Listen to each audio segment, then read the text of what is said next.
Assalamualaikum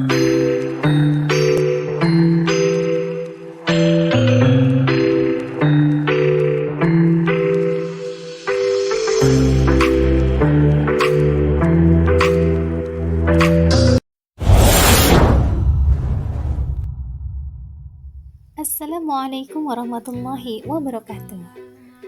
Video ini merupakan tugas koneksi antar materi modul 2.3 coaching dalam supervisi akademik. Bersama saya, Siti Nurhayati, calon guru penggerak Angkatan 10 Kabupaten Musirawas. Terima kasih yang sebesar-besarnya saya haturkan kepada Bapak Muhammad Iqbal, Sarjana Pendidikan Magister Manajemen, selaku fasilitator, dan Ibu Yulianti, Sarjana Pendidikan Magister Pendidikan, selaku pengajar praktik.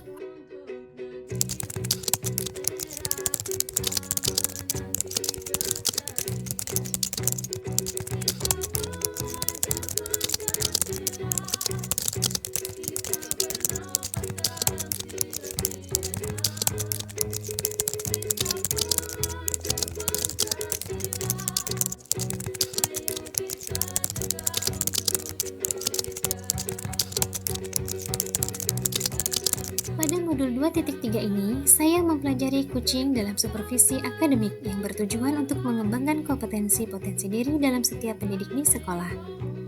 Pendekatan coaching digunakan dengan berpedoman pada 3 prinsip, yaitu kemitraan, proses kreatif, dan memaksimalkan potensi. Seorang coach dalam supervisi akademik harus terampil mengimplementasikan 3 kompetensi inti ini pada proses coaching, yaitu kehadiran penuh, mendengarkan aktif, dan mengajukan pertanyaan berbobot agar dapat mengekspor permasalahan yang dihadapi coaching. Percakapan berbasis coaching dilaksanakan dengan menggunakan alur tirta, yaitu tujuan, identifikasi permasalahan, rencana aksi, dan tanggung jawab. Selain itu, percakapan coaching dilaksanakan dengan teknik rasa, terima, apresiasi, merangkum, dan tanyakan. Terdapat 3 tahapan percakapan pada pelaksanaan supervisi akademik melalui pendekatan coaching, yaitu percakapan pra-observasi, observasi, dan percakapan pasca observasi atau tindak lanjut.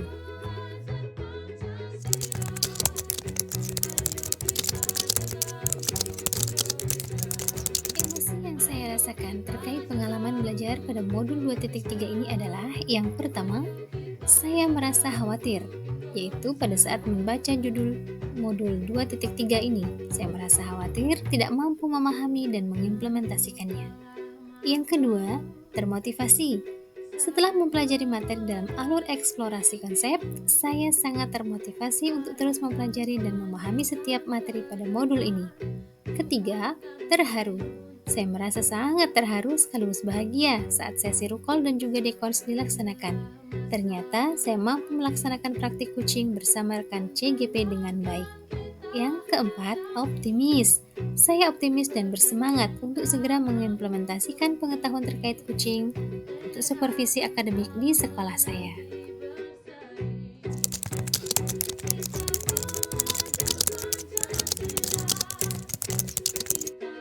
Saya mampu berkolaborasi dengan baik dan sangat totalitas dengan rekan sesama CGP saat proses latihan dan praktik pelaksanaan coaching menggunakan alur tirta dengan teknik rasa sesuai dengan prinsip coaching pada sesi rukol dan dekons, baik berperan sebagai coach, coachee maupun sebagai supervisor.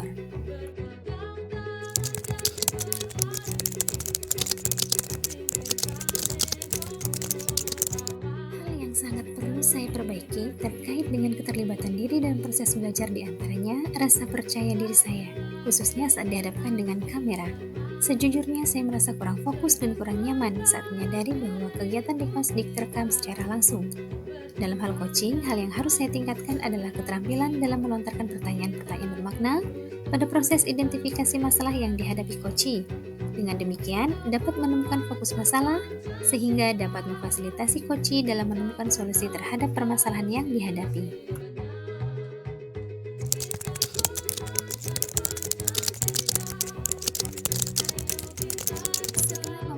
Modul 2.3 Coaching untuk Supervisi Akademik, saya merasakan adanya peningkatan yang signifikan terhadap kompetensi yang saya miliki ditandai dengan peningkatan kemampuan praktikan coaching untuk supervisi akademik menggunakan alur tirta, teknik rasa, serta berpedoman dengan prinsip kucing, baik sebagai coach, coachee, maupun supervisor.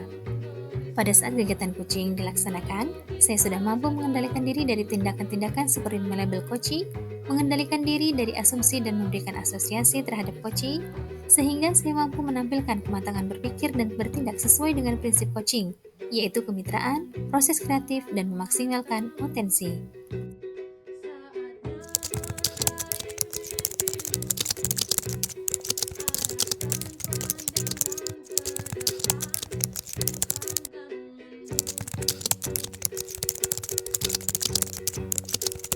Bagaimana agar pendekatan kucing dapat diimplementasikan pada proses kegiatan supervisi di sekolah, sehingga dapat mendorong warga sekolah untuk selalu mengembangkan kompetensi diri dan senantiasa memiliki growth mindset, serta keberpihakan pada murid. Pendekatan dengan paradigma berpikir yang memberdayakan, yaitu kucing, sangat memungkinkan dapat diimplementasikan pada supervisi di sekolah. Jika pemimpin sekolah memahami pentingnya keterampilan dalam mengidentifikasi kebutuhan pengembangan kompetensi diri dan orang lain dengan menggunakan pendekatan yang sesuai dengan kebutuhan, yaitu coaching.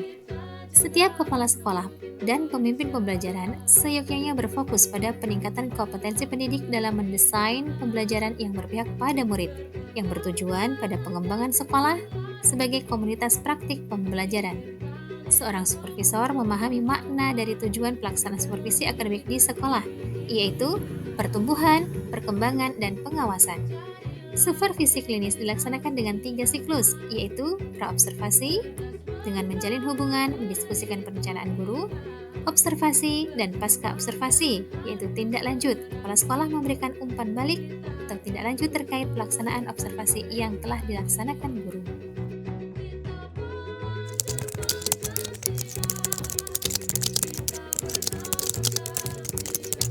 Kucing dalam supervisi akademik sangat berpengaruh terhadap terwujudnya pemimpin pembelajaran yang berpihak pada murid. Oleh karena itu, guru sebagai pemimpin pembelajaran harus memiliki kompetensi kucing sehingga dapat lebih optimal dalam memahami perkembangan murid secara menyeluruh, meliputi perkembangan kognitif, afektif, dan psikomotorik murid, serta perkembangan karakter baik dan juga kematangan sosial dan emosional murid, dengan memberikan pengalaman belajar yang menyenangkan dan bermakna sesuai dengan kodrat alam dan kodrat zaman murid, sehingga murid mampu mencapai kesejahteraan atau well-being, baik secara individu maupun sebagai anggota masyarakat.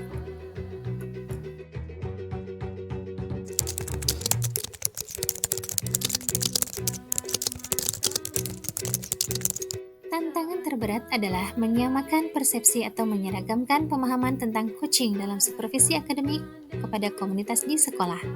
Hal ini disebabkan karena selama ini supervisi akademik dilaksanakan hanya sebatas penilaian rutin yang dilakukan oleh kepala sekolah terhadap pembelajaran guru di kelas. Padahal, supervisi akademik dapat dijadikan sebagai upaya memaksimalkan potensi setiap guru agar dapat menerapkan pembelajaran yang menyenangkan dan bermakna serta berpihak pada murid.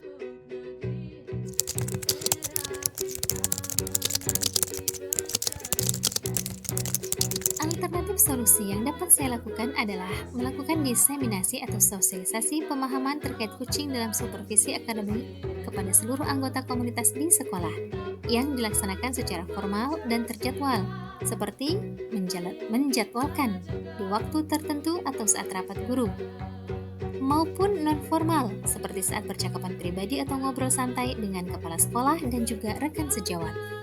Solusi selanjutnya adalah dengan memberikan contoh praktik kucing dalam supervisi akademik melalui berbagai media informasi digital yang dapat diakses oleh seluruh komunitas sekolah.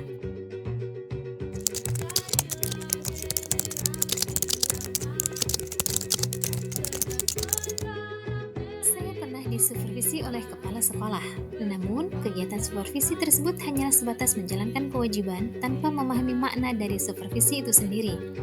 Kegiatan supervisi dilaksanakan saat akan diadakan pengawasan oleh pengawas sekolah atau bisa dikatakan sebagai formalitas, apa adanya dan tanpa adanya persiapan yang matang dan tujuan yang lebih mendalam.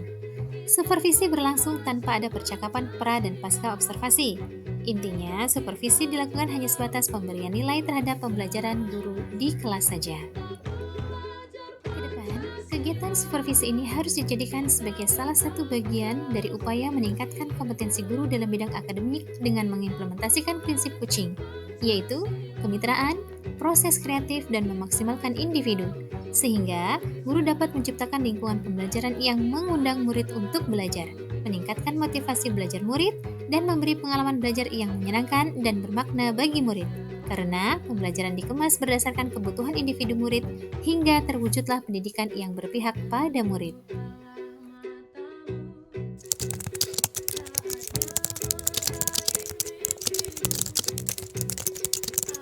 Pada praktik pembelajaran berdiferensiasi, murid dikelompokkan berdasarkan kebutuhan belajarnya dengan tujuan agar dapat memaksimalkan potensi yang dimiliki. Demikian pula dengan praktik kucing, di mana coach harus terampil memfasilitasi kucing untuk dapat memaksimalkan potensinya dan menemukan sendiri solusi atas permasalahan yang dihadapi. Selanjutnya, pada praktik pembelajaran sosial dan emosional, terdapat teknik stop dan mindfulness yang dilakukan untuk dapat membuat suasana menjadi lebih kondusif. Demikian pula pada proses coaching. Coach harus dapat menciptakan suasana nyaman bagi kucing dan juga dituntut untuk dapat hadir secara penuh saat melakukan coaching, agar dapat memetakan atau memfokuskan permasalahan yang dihadapi kucing, sehingga coach dapat memfasilitasi kucing sesuai dengan kebutuhannya.